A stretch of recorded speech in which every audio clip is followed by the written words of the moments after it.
नमस्कार, आप देख रहे हैं के न्यूज। मैं हूं आपके साथ सोनी चौहान। देवभूमि के दंगल में आज चर्चा, आपदाओं पर हो विचार, चला चुनावी प्रचार।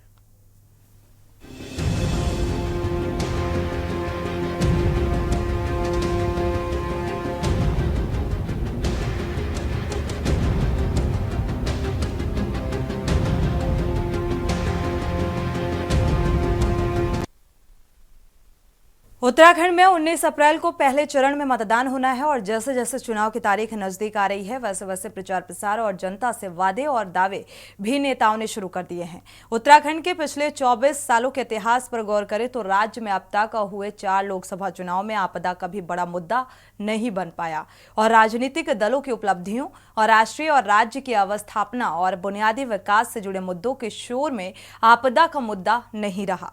जबकि हिमालय राज्य उत्तराखंड हर साल बाढ़, भूस्खलन और बारिश जैसी प्राकृतिक आपदाओं का दंश झेलता रहता है।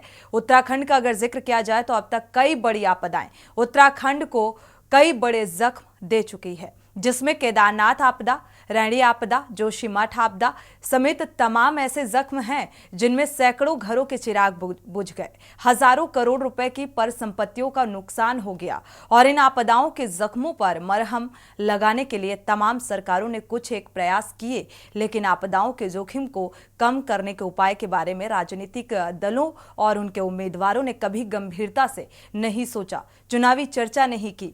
इन मुद्दों को लेकर लगातार दरकते पहाड़ और खतरों के साए में जी रहे पहाड़ के लोग ये सवाल पूछ रहे हैं कि देवभूमि उत्तराखंड में आखिर कब आपदा को मुद्दा माना जाएगा, आखिर कब यहां के राजनेता और लोग इस मुद्दे पर गंभीर होंगे। आज इसी मुद्दे को लेकर विस्तार से चर्चा करेंगे। पहले आपको रिपोर्ट दिखाते हैं। उत्तराखंड में लोकसभा चुनाव के लिए समय बेहद कम है। भाजपा कांग्रेस ने चुनाव से पहले अपने संकल्प पत्र पर काम शुरू कर दिया है। वहीं सत्ताधारी दल भाजपा ने अपने संकल्प पत्र के लिए प्रदेशवासियों से सुझाव भी मांगे हैं। इसके तहत प्रदेश भर में भाजपा को 70,000 से ज्यादा सुझाव आए हैं। अधिकांश शिकायतें बिजली, पानी, सड़क और क्षेत्र के विकास से संबंधित मिली हैं। वहीं उत्तराखंड के पिछले 24 सालों के इतिहास पर अगर गौर करें तो राज्य में अब तक हुए 4 लोकसभा चुनाव में आपदा कभी बड़ा मुद्दा नहीं बन पाई है। राजनीतिक दलों की उपलब्धियों, राष्ट्रीय और राज्य के अवस्थापना और बुनियादी विकास से जुड़े मुद्दे के शोर से आपदा का मुद्दा नहीं रहा। जबकि हिमालयी राज्य उत्तराखंड हर साल बाढ़, भूस्खलन, भारी बारिश जैसी प्राकृतिक आपदाओं का दंश झेलती रही है। बावजूद इसके आपदा प्रमुख मुद्दा नहीं बन पाता है। लगभग ये 70,000 से ज्यादा है और 70,000 से भी अधिक लोगों ने सुझाव दिए हैं, जिनमें 60% स्टेट के लिए हैं। आपदा निश्चित रूप से बड़ा मुद्दा है और प्रमुख मुद्दा है, वो रहेगा। प्रतिवर्ष आपदा से करोड़ों की संपत्ति का नुकसान होता है और सरकार ने जो हमारे 350 गांव आपदा की जद में हैं, जिनका रिहेबिलिटेशन होना था, पुनर्वास होना था, उसमें कोई कार्रवाई नहीं की। न केंद्र सरकार ने की, न राज्य सरकार ने की। जोशीमठ दरक रहा है, बद्रीनाथ का प्रवेश द्वार है और आदि गुरु शंकराचार्य की गद्दी है वहाँ पर। निश्चित रूप से उत्तराखंड में यहाँ की भौगोलिक संरचना और यहाँ पर बहुत सारी नदियाँ हमारे उत्तराखंड क्षेत्र से होकर के निकलती हैं। यहाँ आपदा लगातार आती हैं, बरसात में भी जो है बहुत सारा नुकसान होता है और हमारी सरकार का ये प्रयास है कि ये आपदाएँ तो दैवीय आपदाएँ हैं, लेकिन इनके न्यूनीकरण के लिए हम लोग काम करें। तो इसके लिए किस तरह से आपदा से नुकसान कम से कम हो सके और जन हानि कम से कम हो सके, संपदा को भी कम से कम हानि हो सके, इसके लिए लगातार प्रयास किए जा रहे हैं। आपको बता दें कि उत्तराखंड में अब तक कई बड़ी आपदाएं आ चुकी हैं। केदारनाथ आपदा, रैणी आपदा, जोशीमठ आपदा समेत तमाम ऐसी आपदाएं हैं आज भी डरा देती हैं। इन आपदाओं से सैकड़ों घरों के चिराग बुझ गए हैं, हजारों करोड़ों रुपए की परिसंपत्तियों का नुकसान हुआ है। वहीं हिमालय राज्य उत्तराखंड में भूकंप का खतरा कम नहीं है। भूकंपीय दृष्टि से उत्तराखंड अति संवेदनशील जोन 5 व 4 के अंतर्गत आता है। यहाँ के 5 जिले उत्तरकाशी, चमोली, रुद्रप्रयाग, पिथौरागढ़ और बागेश्वर अति संवेदनशील जोन में आते हैं, जबकि पौड़ी, हरिद्वार, अल्मोड़ा, चंपावत, नैनीताल और ऊधम सिंह नगर जोन 4 में आता है। वहीं टिहरी और देहरादून ऐसे जिले हैं जो दोनों जोन में आते हैं। यही वजह है कि भूकंप का केंद्र कहीं रहे, उसका असर उत्तराखंड में भी दिखाई देता है। आज जब जो है पूरा उत्तराखंड का पहाड़ी क्षेत्र तमाम तरह की आपदाओं से घिरा हुआ है, जोशीमठ का सवाल, उसका विस्थापन का मुद्दा और बड़ी परियोजनाओं से होने वाला जो यहाँ का पर्यावरण का नुकसान है, वो इन चुनावों में कहीं भी जो है चुनाव का मुद्दा नहीं बन रहा है। हम लोग जो आपदा से प्रभावित लोग हैं, हिमालय में पर्यावरण की रक्षा के लिए, हिमालय की रक्षा के लिए लड़ने वाले लोग हैं। हम लोगों की ये मांग है कि इस चुनाव में 2024 के चुनाव में ये सवाल जो है हमारी राजनीति के सवाल बने। देखिए, जब से हम लोग जब सरकारों में रहे हैं उत्तराखंड में, जितनी भी आपदाएं आई हैं, जितनी भी विपत्तियां आई हैं, हमने टाइम टू टाइम उनको फेस भी किया और फेस ही नहीं किया, उसका निराकरण भी ढूंढा और निराकरण किया भी। इसलिए आगे भी हमारी जो प्लानिंग है कि इस तरह के जितने स्पॉट्स हैं उन सबको हम लोगों ने चयनित किया है और आगे भविष्य में क्या अच्छी योजना बन सकती है उस पर हम लोग काम कर रहे हैं। क्या नई टेक्नोलॉजी हम लोग इजाद कर सकते हैं, वो टेक्नोलॉजी इजाद कर रहे हैं। इसलिए हम चाहते हैं कि भाई सुदृढ़ उत्तराखंड कैसे बने, उस सारे विषयों पर भारतीय जनता पार्टी की निगाहें हैं और वो काम कर रहे हैं। कुल मिलाकर मूलभूत सुविधाओं के साथ ही राज्य में आपदा को भी प्रमुखता मिलनी चाहिए। जनप्रतिनिधियों के साथ ही जनता को भी पर्यावरण के मुद्दे पर गंभीर होना होगा। देखना यह होगा कि आखिर कब उत्तराखंड की राजनीति में आपदा को प्रमुखता मिलती है और आखिर कब हम पर्यावरण के मुद्दे पर गंभीर होंगे। के न्यूज इंडिया के लिए उत्तराखंड डेस्क रिपोर्ट।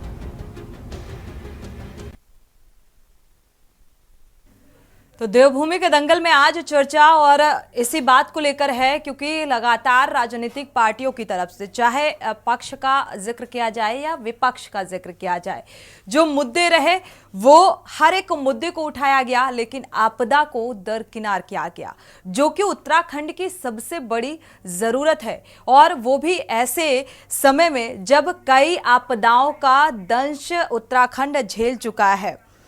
हमारे साथ खास मेहमान भी जुड़ चुके हैं, आपका परिचय करा देते हैं, चर्चा को आगे बढ़ाएंगे। देवेश उनियाल जी हैं, कांग्रेस प्रवक्ता, आपका बहुत बहुत स्वागत है इस चर्चा में शामिल होने के लिए। और साथ ही पीसी थपलियाल जी भी जुड़ चुके हैं, वरिष्ठ यूकेडी नेता हैं, आपका भी बहुत बहुत स्वागत है इस चर्चा में शामिल होने के लिए। अतुल सती जी हैं, सोशल एक्टिविस्ट हैं, आपका भी बहुत बहुत स्वागत है इस चर्चा में शामिल होने के लिए। आपसे कुछ ही देर बाद बीजेपी प्रवक्ता और आम आदमी पार्टी से जुड़ेंगे मेहमान। फिलहाल शुरुआत देवेश उनियाल जी से कर लेते हैं, क्योंकि विपक्ष भी इस बार लोकसभा चुनाव का अगर जिक्र किया जाए तो वो तमाम मुद्दे उठाता हुआ नजर आ रहा है, लेकिन आखिर क्या वजह है कि आपदा को दरकिनार किया जा रहा है? किसी भी पक्ष की तरफ से या विपक्ष की तरफ से उतनी तवज्जो नहीं दी जा रही है।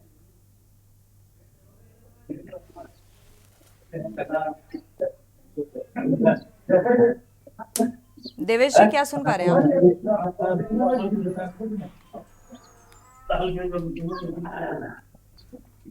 आवाज नहीं। देवेश जी, आप सुन पा रहे हैं?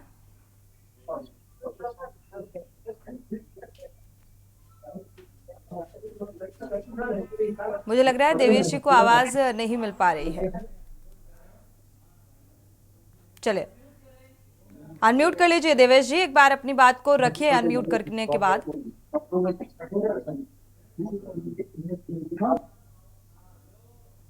चले देवेश जी, आप सुन पा रहे हैं?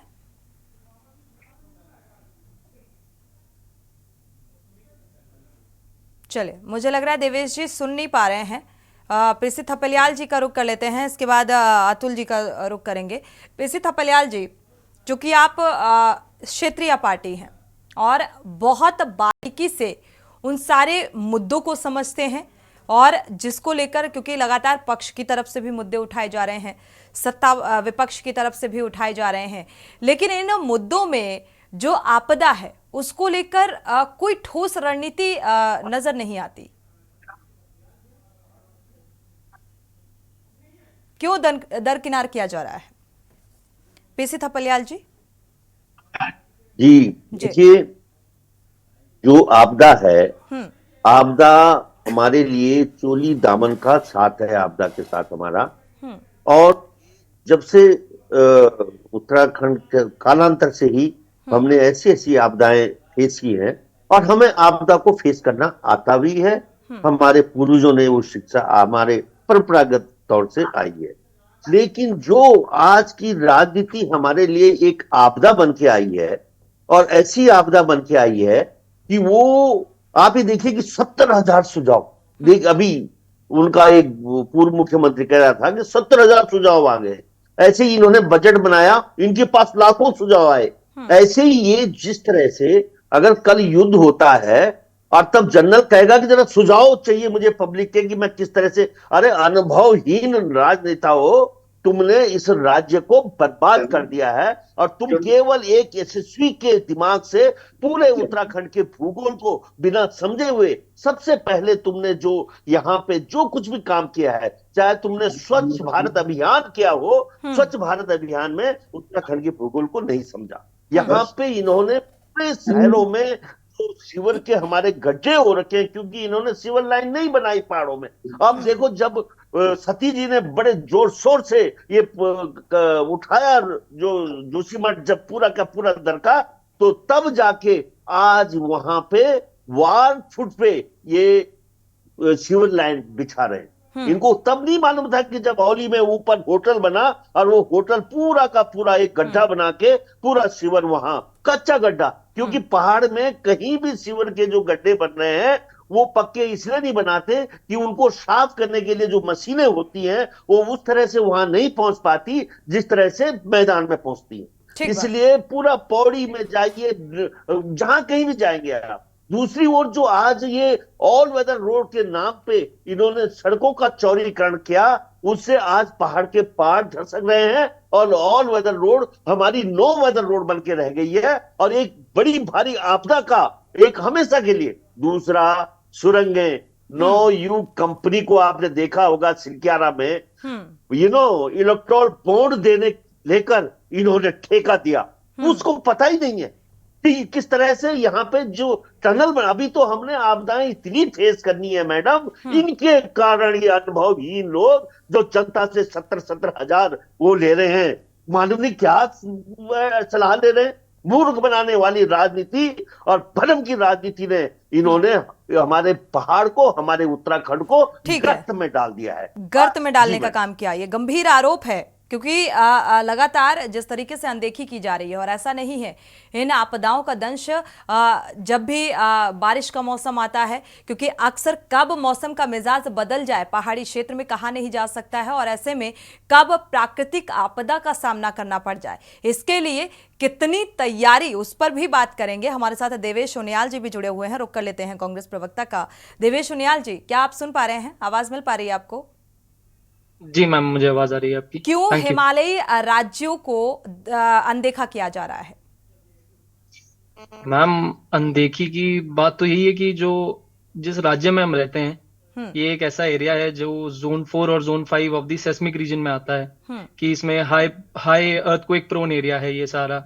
अब उसके बाद भी जब से भाजपा सरकार आई है, और जब से, मैं ये नहीं कहूंगा कि पहले कुछ अच्छा था या कुछ अब खराब हो गया है, बट मेन जो इशू ये रहा है कि जब से भाजपा सरकार आई है और प्रधानमंत्री जी जब भी केदारनाथ गए या जहां भी गए तो वो डेवलपमेंट की बात करने लगे। अब उन क्षेत्रों में हम डेवलपमेंट वहां पे कर रहे हैं जो जोन 5 सेस्मिक एरिया में आते हैं। अब वो जो एरियाज हैं वो कैपेसिटी उनकी है नहीं इतने लोगों को अकोमोडेट करने की, ना ही जैसे हम जोशीमठ की बात करें, जो जोशीमठ का मेन इशू जो आज आ रहा है वो ये है कि उसकी जो कैपेसिटी थी जो पूरे एरिया की, वो अब खत्म हो चुकी है कि ना वो लोगों को अकोमोडेट कर सकता है, ना वो नई कंस्ट्रक्शन को अकोमोडेट कर सकता है। पर तब भी, उसके बाद भी वहां पे नई कंस्ट्रक्शन हो रही है, वहां पे एनटीपीसी की जो टनल हो रही है, मेन इशू जो आया है वो टनल की वजह से आया था।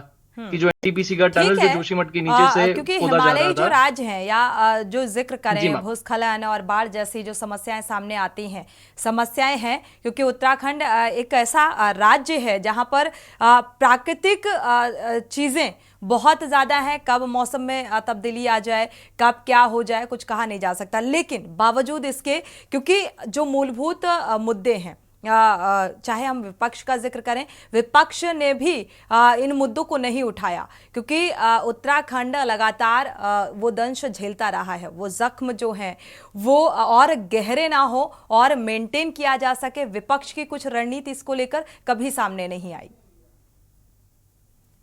देवेश। नहीं मैम, ऐसा तो नहीं है कि कोई रणनीति सामने ना आई हो। हमेशा इसको एक उसी तरीके से देखा गया है कि डिजास्टर मैनेजमेंट भी जो पॉलिसीज हैं वो उसी तरीके से डेवलप करी गई थी पहले। बट उस टाइम बात ये थी कि इतना ज्यादा जो डेवलपमेंट का जो बर्डन था हमारे पहाड़ी क्षेत्रों पे इतना ज्यादा नहीं था, जो कि आज की डेट में इतना ज्यादा बर्डन हो चुका है कि जिस वजह से सारी व्यवस्थाएं ध्वस्त होती जा रही हैं। डे बाय डे हम ये देखते हैं कि कहीं कहीं पर भूस्खलन हो जा रहा है, डेवलपमेंट के नाम पे जो पेड़ काटे जा रहे हैं उससे डिफॉरेस्टेशन हो रहा है, मिट्टी सारी ढीली हो चुकी है जिस वजह से सभी कुछ जैसे पहाड़ गिर जा रहे हैं या कुछ भी जहां भी रहने की व्यवस्था है लोगों की, वो सब घरों में कितने क्रैक्स आ गए हैं जोशीमठ में, आप जैसे ही देख सकते हैं। तो ये हमारे उसमें हम ये नहीं कहेंगे कि हमने कभी इस मुद्दे को नहीं रखा। ठीक है देवेश जी, एक प्रतिक्रिया ले लेते हैं। बीजेपी प्रवक्ता भी जुड़ चुके हैं हमारे साथ, सुनीता विद्यार्थी जी।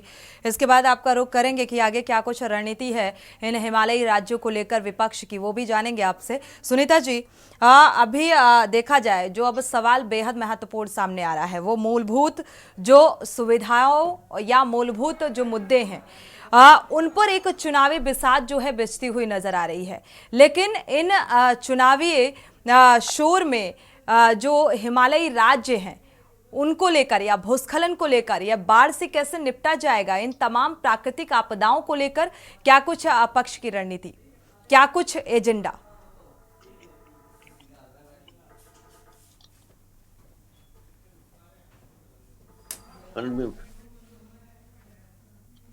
सुनीता जी, आप सुन पा रहे हैं? अनम्यूट कर लीजिएगा। आज 4 घंटे में और अगले साल हम 2.5 घंटे में दिल्ली होंगे। ये बैकग्राउंड वॉइस म्यूट करिएगा। सुनीता जी, आप सुन पा रही हैं? सुनीता जी, आप सुन पा रही हैं? बिल्कुल बिल्कुल, मेरी आवाज ऑडिबल है? जी जी जी, कंटिन्यू। ओके, देखिए उत्तराखंड प्राकृतिक आपदाओं की दृष्टि से बेहद संवेदनशील प्रदेश है और ऐसे प्रदेश में निश्चित रूप से जो हमारे प्री और पोस्ट जितने भी योजनाएं होती हैं, जितना भी हम लोगों को तैयारी करना होता है, उसमें तमाम हमारी संस्थाएं, तमाम विभाग जो हैं वो 24/7 काम करते हैं। और यहाँ पर निश्चित रूप से जो प्रोएक्टिव अप्रोच होना चाहिए, उन्हीं अप्रोचेस से हम लोग ऐसी आपदाओं से निपटाया जा सकता है जितनी भी जो नुकसान होने वाले होते हैं। तो यहाँ पर जितना भी प्रदेश में हम सब देखते हैं कि पीछे तो आपने बहुत सारे हमारी कभी पिथौरागढ़ की बात आई, जोशीमठ की आई, बहुत सारे ऐसे प्रॉन एरियाज हैं जहाँ पे इन चीजों को हमने झेला। और निश्चित रूप से जैसे कि अभी मैंने यहाँ पे देवेश की भी बात सुनी, बिल्कुल सही बात कह रहे हैं कि कई बार ऐसे बड़े जहाँ पे डिफ्रॉस्ट्रेशन की बात करते हैं हम, या जो जहाँ पे ज्यादा वर्क लोड हो जाता है और बसावट जहाँ पे कम होनी चाहिए, वहां पे एकदम से हम लोग अगर 10 गुना ज्यादा वहां पे पॉपुलेशन बढ़ जाती है तो कुछ एरिया ऐसे हैं जो नई पर्वत श्रृंखला से जुड़े हुए हैं, तो वहां ये दिक्कतें आती हैं, नो डाउट। दूसरी बात जो क्लाइमेट चेंज है, देखिए क्लाइमेट चेंज का उत्तराखंड प्रदेश ही नहीं, हमारा देश ही नहीं, तमाम विश्व में क्लाइमेट चेंजेस के जो इफेक्ट्स हैं वो हम सभी को झेलने पड़ रहे हैं। सवाल बेहद महत्वपूर्ण है सुनीता जी कि अगर दिक्कतें आती हैं, क्लाइमेट कब चेंज हो जाए नहीं कहा जा सकता है, तो तभी उन आपदाओं के लिए तैयारी भी उतनी ही जरूरी होती है, उसे तवज्जो देना भी उतना ही जरूरी होता है। निश्चित रूप से देखिए हमारी धामी सरकार ने, अभी मैं आपको बताना चाहती हूँ कि Soni ji, rescue, recovery and resilience जो 3R की हमारी राज्य स्तरीय योजना है और योजना सरकार के नियंत्रण में है।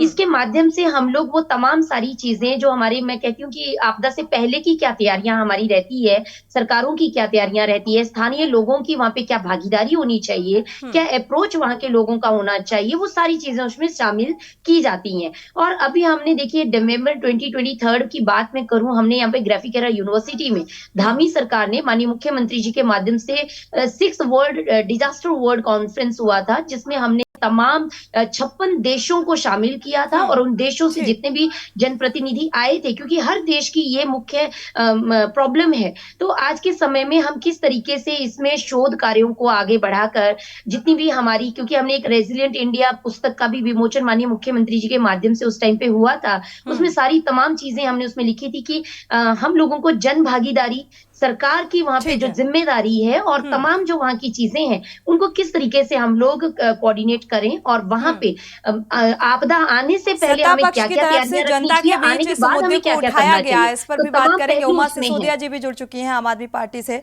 उमा सिसोदिया जी, आपका भी बहुत बहुत स्वागत है इस चर्चा में शामिल होने के लिए। आपकी भी प्रतिक्रिया बेहद मायने रखती है, क्योंकि मूलभूत सुविधाओं के बीच जो चुनावी बिसात बिछती हुई नजर आ रही है, उन मुद्दों में कहीं ना कहीं ये मुद्दा छूटता हुआ नजर आ रहा है कि जो प्राकृतिक आपदा का दंश झेल रहे हैं, जो पहाड़ी राज्य हैं, उनको और तवज्जो मिलनी चाहिए, उनको लेकर क्या कुछ रणनीति होनी चाहिए, क्योंकि ये मुद्दे ना विपक्ष की तरफ से उठाए जाते हैं बखूबी, ना पक्ष की तरफ से। देखिए, उत्तराखंड एक ऐसा प्रदेश है जिसमें मैं समझती हूँ पिछले 15-16 सालों से आपदा लगातार हर साल, हो सकता है इससे भी ज्यादा, मैं देखिए जियोलॉजिस्ट नहीं हूँ, लेकिन मैंने जो खुद से महसूस किया है और जो मैंने आंकड़ों में पढ़ा है, जो मैंने देखा है, पिछले 15-20 सालों से आपदा हर साल बढ़ती जा रही है। लगातार उसका जो पहले जो खतरा होता था या उसकी जो तीव्रता होती थी, वो लगातार हर साल बढ़ती जा रही है। और लगातार हमारे जो विशेषज्ञ हैं, जो हमारे वैज्ञानिक हैं, वो बहुत सारी बातें आकर पटल पर रखते हैं, बहुत सारी बातें आकर कहते हैं और बहुत सारी चीजें। देखिए, हमने जब केदारनाथ आपदा देखी थी, वो हमारे जहन में सबसे नई और सबसे खतरनाक आपदा थी। केदारनाथ में पूरा रामबाड़ा मतलब वर्ल्ड के नक्शे से हट गया, तो उस समय सभी लोग आपदा को लेकर बहुत ज्यादा चिंतित हुए और उस पे हम लोगों ने बात की। लेकिन पता चला कि उस आपदा के बारे में भी हमारे वैज्ञानिकों ने पहले तत्कालीन जो मुख्यमंत्री थे उनको बता दिया था कि इस तरह का यहाँ पर खतरा हो सकता है। और समय समय पर हमारे वैज्ञानिक जो हैं, वो ऐसा नहीं है कि मुख्यमंत्री जी को नहीं बताते या पीएमओ तक उनकी रिपोर्ट्स नहीं जाती हैं, पर मेरी समझ से बाहर है। मेरी समझ में ये बिल्कुल नहीं आता कि अभी मैं सुन रही थी सुनीता बुराई जी को, वो वाकई में चिंतित थी और उनको चिंतित होना भी चाहिए। वो एक उत्तराखंड की नागरिक है, उनकी चिंता बिल्कुल जायज है। लेकिन मेरा प्रश्न ये है कि आपदाओं को रोकने का प्रयास करेगा कौन? इन वैज्ञानिकों की सुनेगा कौन? ये वैज्ञानिक जो बेचारे दिन रात थीसिस लिखते हैं, अपने सारे वहां पर अपने सारी रिपोर्ट्स देते हैं और जाकर वहां पर काम करते हैं, उसके बाद वैज्ञानिक तरीकों से एक एक चीज को एनालिसिस करते हैं और मुख्यमंत्री को बताते हैं, और उसके बाद वो जो रिपोर्ट है वो ठंडे बस्ते में चली जाती है। इसका जिम्मेदार कौन? इसका जिम्मेदार वही, मैं इसमें किसी एक पार्टी की बात नहीं कर रही हूँ, मैं कांग्रेस और बीजेपी दोनों को ही बोलूंगी। कौन है जिम्मेदार उत्तराखंड की आज की इस दुर्दशा का? हम कहते हैं कि वहां पर लोग बस गए, एक्स्ट्रा लोग बस गए, बाहर आ गया। किसने बसाया भाई? कि क्यों नहीं रोका समय रहते? और आप देखिए जिस तरीके से और दूसरी बात, आप ये देखिए सिलकियारा टनल पर काम हुआ, सिलकियारा में 1 महीने हमारे मजदूर फंसे रहे, विपक्ष चिल्लाता रहा, मीडिया चिल्लाते रहे और खुद हमारे मुख्यमंत्री जी ने कहा कि दोषियों को नहीं छोड़ा जाएगा। आप मुझे बताइए, सिलक्यारा से निकले हुए 3 महीने हो गए हैं, किस दोषी को सजा हुई? किस उस कंपनी को ब्लैकलिस्ट करके बाहर निकाला गया? कितने लोगों को फांसी चढ़ा दिया जिन्होंने सिलक्यारा में हमारे मजदूरों को इस मौत के मुंह में धकेला था? कहीं कोई काम नहीं, कहीं कुछ नहीं। ठीक है, आपदा आती है, मुख्यमंत्री जी दौड़ते हुए नजर आते हैं, मुआवजा दे दिया जाता है, हम लोग भी कैंडल मार्च चला, लेकिन उस परिस्थिति से निपटने के लिए एक ठोस जो एक स्टैंड लेना चाहिए, वो फिलहाल राजनीतिक पार्टियों की तरफ से नहीं लिया जा रहा है। हालांकि योजना का जिक्र किया है सुनीता जी ने। सुनीता जी, ब्रेक का वक्त हो रहा है, ब्रेक से जब वापस आएंगे तो इस बात का जवाब लेंगे। इसके बाद पीसी थपलियाल जी का रुख करेंगे कि आखिर इसका जिम्मेदार माना किसे जाए। वक्त एक छोटे से ब्रेक का, लौटेंगे।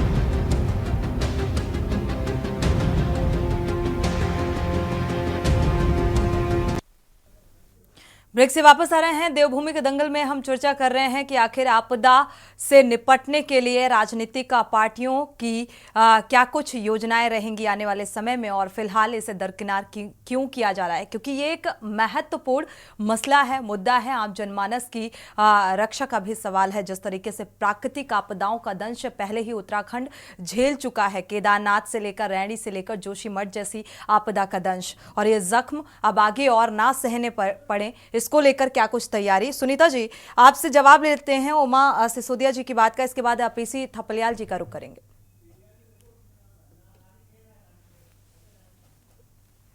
जी देखिए सोनी जी, जो हिमालयन भूगर्भीय वैज्ञानिक हैं उनकी लगातार हमारे साथ यहाँ पे बैठ के होती हैं, और पीसी थपलियाल जी भी बखूबी जानते हैं कि लगातार इन विषयों पे हमेशा चैनल के माध्यम से भी बातें उठाई गई हैं, और हमारे जितने भी साइंटिस्ट हैं, जो भी हमारी साइंटिफिक कम्युनिटी है, वो लगातार इसमें शोध करती रहती है, क्यों हुआ, कैसे हुआ, क्या चीजें इसमें अब अच्छी की जा सकती हैं। बेसिकली क्या होता है कि आपदा, देखिए हम सब लोग जानते हैं, अभी उमा जी बोल रही थी कि वैज्ञानिक तो अपनी जो सूचनाएं हैं वो दे देते हैं, लेकिन सरकार की तरफ से कदम क्यों नहीं उठाया गया। देखिए सरकार के सभी पूरी टीम जो वहां पे होती है वो डिप्लॉय होती है, लेकिन आपदा और मुझे और आपको बताकर थोड़ी ना आएगी, वो तो अपने समय पे आएगी, और किस तीव्र उससे आती है वो सब बाद में हमको पता चलता है।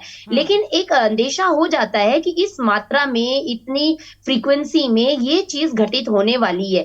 बादल फटने की बात करें, हम लोग अतिवृष्टि की बात करें, ये तमाम चीजें हम लोग मौसम विभाग के माध्यम से भी जानते हैं और हम सबको जानकारी होती है। ठीक है, माफी के साथ सुनीता जी आपको रोकना चाहेंगे, वापस लौटेंगे, चर्चा को आगे बढ़ाएंगे। अल्मोड़ा का रुख कर लेते हैं। इसी बीच उत्तराखंड के सीएम क्या कुछ कह रहे हैं, सुनाते हैं आपको।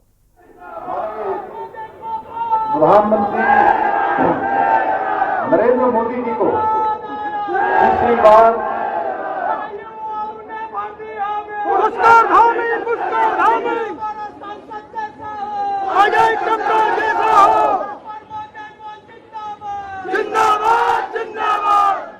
भाई अजय टम्टा जी को आप सबका आशीर्वाद मिले, आप सबका स्नेह मिले, आप सबका मत और समर्थन मिले, और हमारे प्रधानमंत्री आदमी नरेंद्र मोदी जी आपके मत और समर्थन से जो मत और जो समर्थन, जो आशीर्वाद श्री अजय टम्टा जी को मिलेगा, वो सीधे सीधे मोदी जी को मिलेगा। और उन्होंने पिछले 1 दशक से सांसद के रूप में एक सेवा की है। मैं अजय टम्टा जी के बारे में एक दिलचस्प बात आपको बताना चाहता हूं कि वो बहुत कम बोलने पर विश्वास करते हैं, लेकिन जितनी बार भी वो मेरे पास आए, उन्होंने कभी कोई ऐसी बात नहीं करी कि कोई काम मेरा निजी करवा दो, किसी का करवा दो। जब भी आए, कभी कहते हैं निताड़ी के क्षेत्र में ये करना है, कभी कहते हैं रानी के क्षेत्र में करना है, कभी जो है भिकिया सेड़ में करना है, कभी रोड का करना है, हमारे प्रमोद नैनवाल जी साथ में आए थे। तो ये हमेशा इस क्षेत्र की बात करते थे, आप लोगों की जो समस्या है उसकी बात करते थे। और अभी जय श्री राम, जय श्री राम, जय श्री राम, देखो देखो कौन आया, शेर आया, शेर आया, देखो देखो कौन आया, शेर आया, शेर आया, प्रमोद नैनवाल जिंदाबाद, जिंदाबाद, जिंदाबाद, प्रमोद नैनवाल जिंदाबाद, जिंदाबाद, जिंदाबाद। तो भाइयों बहनों, मैं समझ रहा हूं कि आपके अंदर जोश और जुनून दोनों भरा हुआ है, और इस जोश और जुनून को 19 तारीख तक बरकरार रखना है।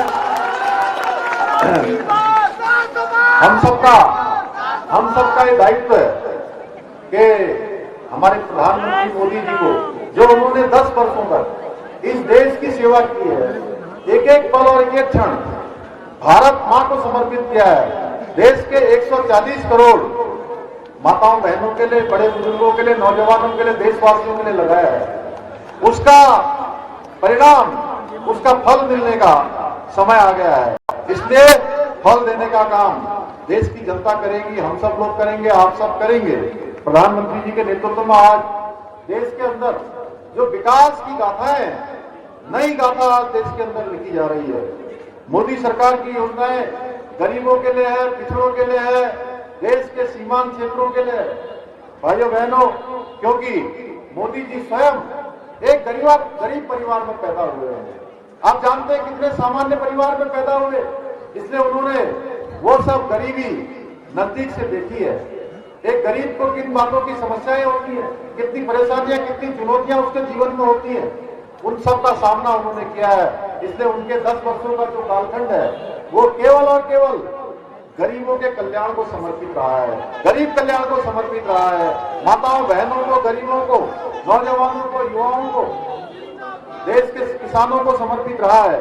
उन्होंने गरीब के कल्याण के लिए जो योजनाएं चलाई हम सब जानते हैं। उज्ज्वला योजना, किसान समृद्धि योजना, पीएम आवास योजना, आयुष्मान योजना, गरीब कल्याण अन्न योजना समेत अनेक योजनाएं, जिसके बारे में अगर हम चर्चा करें तो कई घंटे लग जाएंगे, लेकिन ये योजनाएं पूरी नहीं होंगी।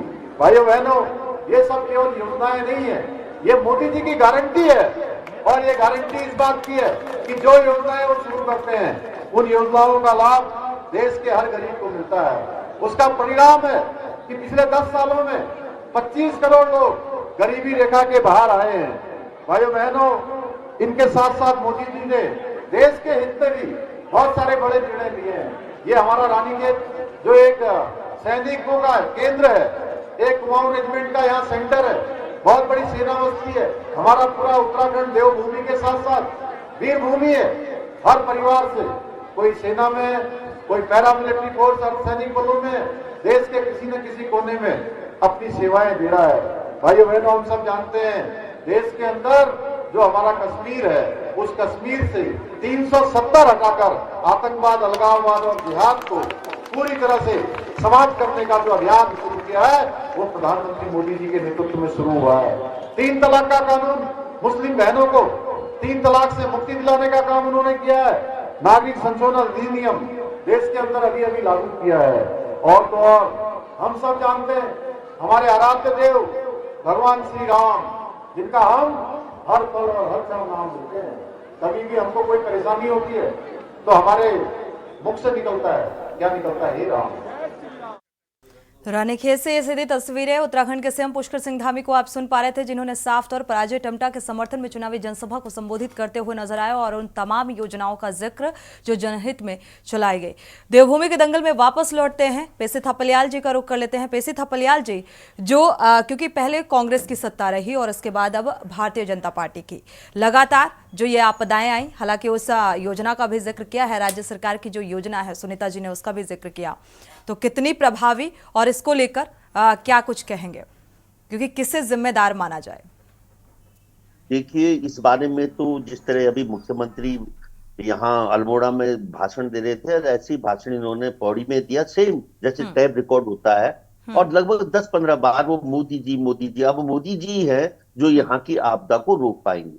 अब सबसे बड़ी समस्या है कि जो हमारा उच्च हिमालय में Wadia institute of Himalaya geology Dehradun में GMS रोड में है, मैं बिल्कुल उसका मेरे सारे फ्रेंड हैं, वो बोलते हैं थपलियाल साहब, खुद प्रधानमंत्री इस उच्च हिमालय में ऐसी गतिविधि केदारपुरी के नाम पे और बद्रीशपुरी के नाम पे, जो केदारनाथ और बद्रीनाथ जी का भी जिन्होंने मतलब एक नया शहर बसाने की उच्च हिमालय में जो वो कर रहे हैं, उसको कौन माइका लाल रोक सकता है?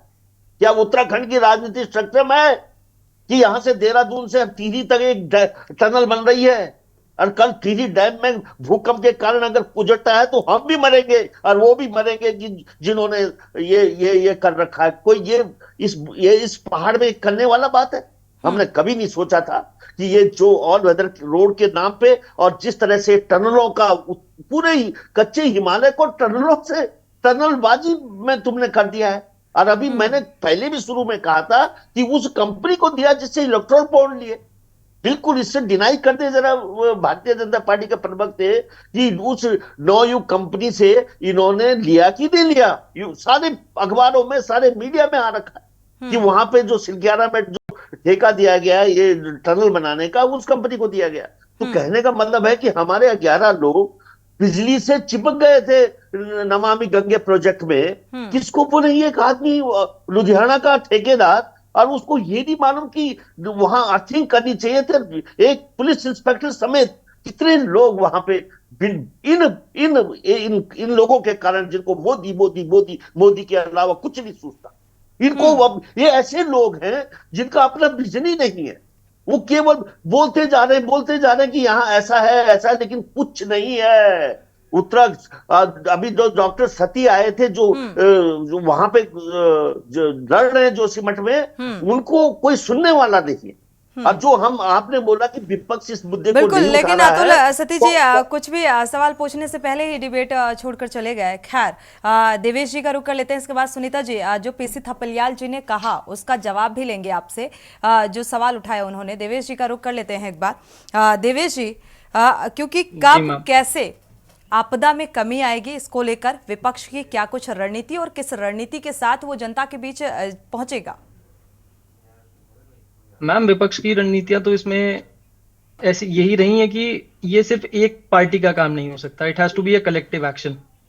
जब तक जो सारे स्टेक होल्डर्स हैं, कि जनता भी और राजनीतिक पार्टियां भी या जो सत्ताधारी पार्टी है वो भी, जब तक मिलके इस चीज के लिए काम नहीं करेंगे तब तक हम जो ये आपदाओं के जो भी बैड इफेक्ट्स हैं उनको हम तब तक कर्टेल नहीं कर पाएंगे।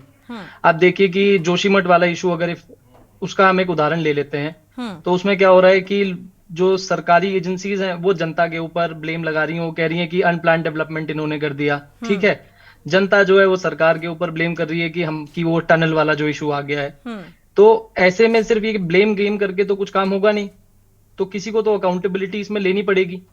तो वही चीज है कि जो सरकार भी है और जो विपक्ष हमारी अभी जो पार्टी सत्ता है, में है तो उसकी जिम्मेदारी है। आगे चुनाव को लेकर आप लोग भी तैयारी कर रहे हैं, तो आगे अगर सत्ता में है तो उसके लिए कुछ तो तैयारी, कुछ तो आपने रोड मैप तैयार किया होगा। मैम, रोड मैप के लिए तो यही चीजें हैं कि इनकी जो भी ये आपदा वाली साइट्स हैं या जो भी हैं, इनकी एक सैटेलाइट प्लानिंग करी जाए, कि उससे मैप करा जाए, पता चला जाए कि जो वेदर रिपोर्ट्स हैं या फिर जो साइंटिफिक रिपोर्ट्स जो इन चीजों के लिए आती हैं, उन रिपोर्ट्स पे एक संज्ञान उनका ठीक समय पर लिया जाए। ऐसा ना हो कि वो वापस ठंडे बस्ते में ही रख दी जाए, जैसे मैम बता रही थी कि हर बार रिपोर्ट्स आती हैं, उनका कोई भी कुछ नहीं करके सारे डेवलपमेंट प्रोजेक्ट्स बिना किसी ऑथराइजेशन, बिना किसी क्लियरेंस के पास हो जाते हैं। तो उसी की तरफ हमारा वो रहेगा कि भाई, कि जब भी कुछ ऐसे प्रोजेक्ट्स, जब भी प्रदेश में ऐसे प्रोजेक्ट स्टार्ट किए जाएंगे तो एक एनवायरमेंटल इम्पैक्ट असेसमेंट उनका करा जाएगा, और उसी के बाद ही फिर उसमें आगे प्रक्रिया करी जाएगी कि जो ये डेवलपमेंट प्रोजेक्ट्स हैं, क्या इनसे नुकसान ज्यादा है कि इनका फायदा, और नुकसान का जो मूल्यांकन करके तब देखा जाएगा कि भाई कि ये ठीक है। सुनीता जी का रुख कर लेते हैं। सुनीता जी, पीसी थपलियाल जी की बात आपने सुनी बखूबी, साथ ही संकल्प पत्र को लेकर 70,000 से ज्यादा लोगों के सुझाव भी आए हैं। इन सुझावों के साथ साथ संकल्प पत्र में क्या इस मुद्दे को भी शुमार किया जाएगा?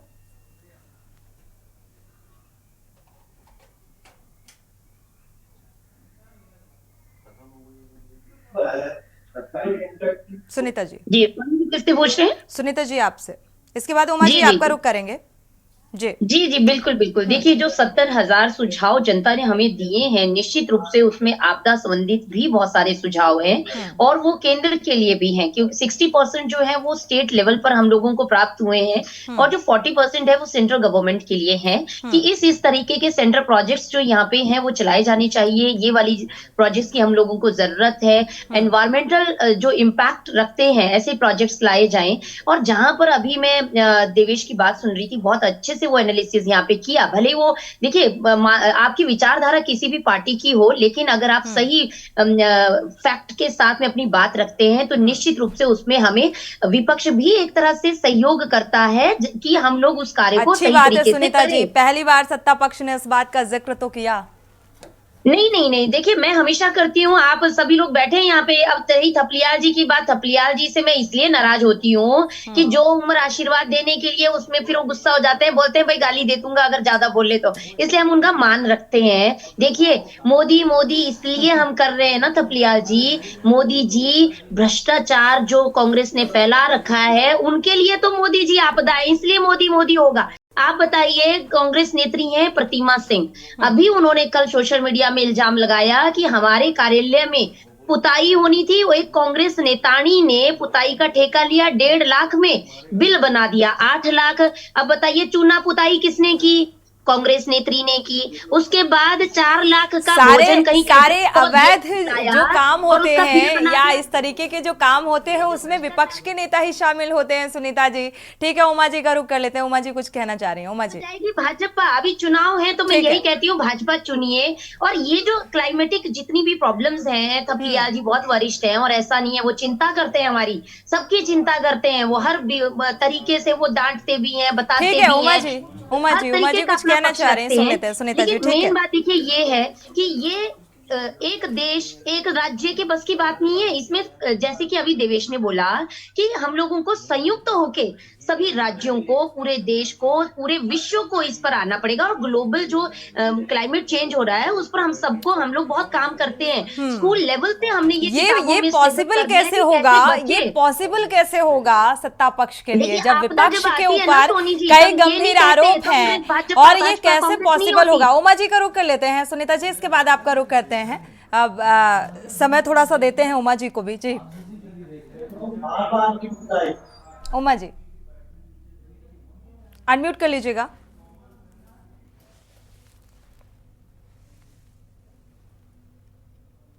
उमा जी, आपकी आवाज नहीं मिल पा रही है।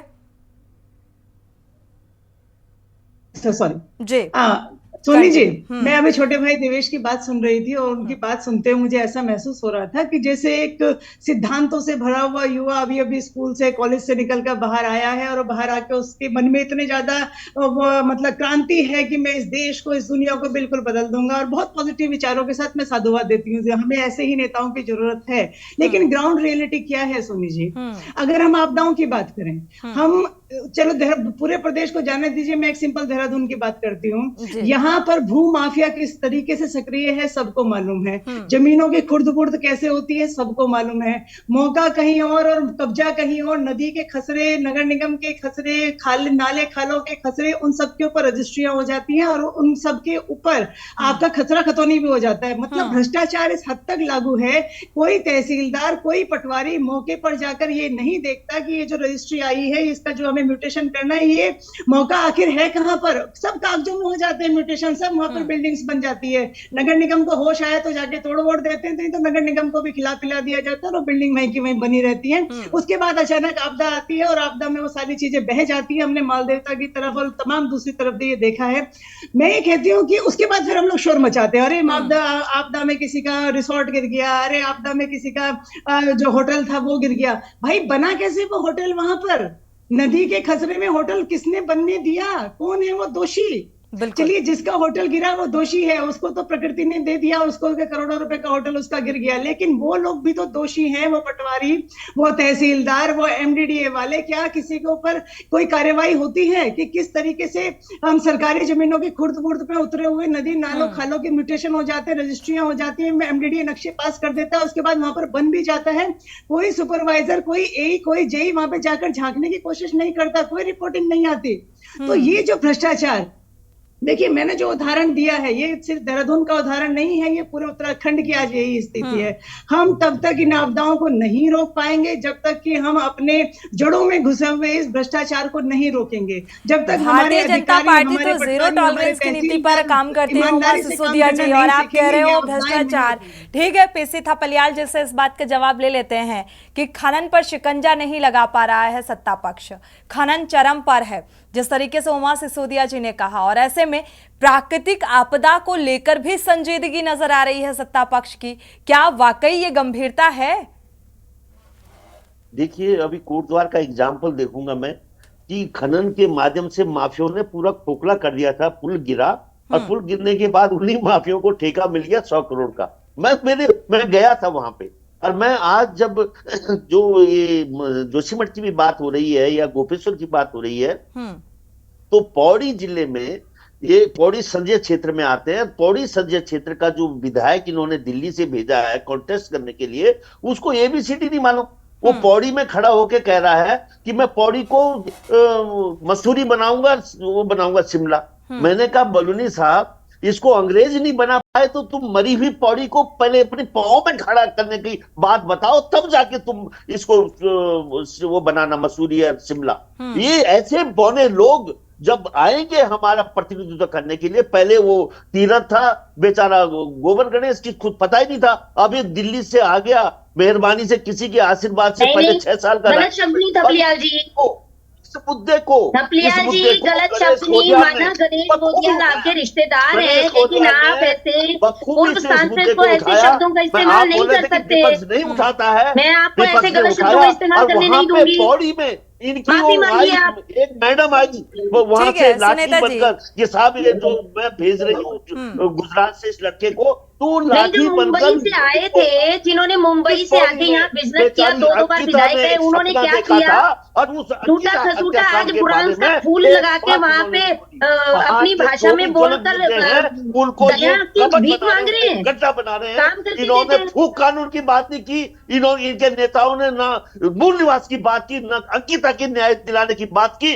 न प्राकृतिक संपदाओं में जो माफियों की लूट है इतनी रिश्तेदारी ठीक नहीं है। कैसी बातें कर रही चलेगी, वो दीदी बन के आई थी, जो दीदी, मेरे को शर्म आई कि ऐसी दीदी इस पहाड़ की मातृशक्ति के आगे, सुनीता, ऐसी महिलाओं के आगे क्या बेइज्जती हो दीदी, जो वहां से आई थी, जिसका अपना सारा चरित्र देश को मालूम है कि क्या उसकी बेटी गोवा में कर रही है और क्या वो स्वयं उसका रोल है। इसलिए मेरा बहुत दुख हुआ है कि ऐसी लीडरशिप अगर हमें देंगे तो फिर हो गया हमारा कल्याण, भगवान मालिक है। बिल्कुल, लीडरशिप पर सवाल जो विपक्ष को लेकर आप सवाल उठाते हैं सुनीता जी, चलते चलते, तो क्या खनन पर शिकंजा आप कसेगा, क्योंकि ये गंभीर आरोप है, भ्रष्टाचार के भी आरोप लग रहे हैं सत्ता पक्ष में। देखिए, भ्रष्टाचार को मिटाने का कार्य भाजपा ने किया है। मैंने अभी आपको उदाहरण दिया कि 4 लाख की कैटरिंग का खर्चा था और 40 लाख का बैंगन बना के भरता खा गई कांग्रेस के नेता और नेतानियां। तभी आप लोग कांग्रेस के नेता, विपक्ष के नेताओं को आमंत्रित कर लेते हैं, शामिल कर लेते हैं। ठीक है, समय इजाजत नहीं देता कि चर्चा को आगे बढ़ाएं। आप सभी मेहमानों का इस चर्चा में शामिल होने के लिए बहुत बहुत शुक्रिया। लेकिन इन तमाम मूलभूत जो मुद्दे हैं, इन मुद्दों में एक बेहद महत्वपूर्ण मुद्दा है आपदा का, कि आखिर इस आपदा में जो आपदा का दंश उत्तराखंड ने झेला और करोड़ों की संपत्तियों का नुकसान हुआ, तो उसकी भरपाई कैसे होगी और साथ ही इसका जिम्मेदार किसे माना जाए, क्योंकि जिम्मेदारी तो तय करनी होगी राजनीतिक पार्टियों को। इसी के साथ देवभूमि के दंगल में इतना ही। आगे खबरों के लिए आप देखते रहिए के न्यूज़ इंडिया।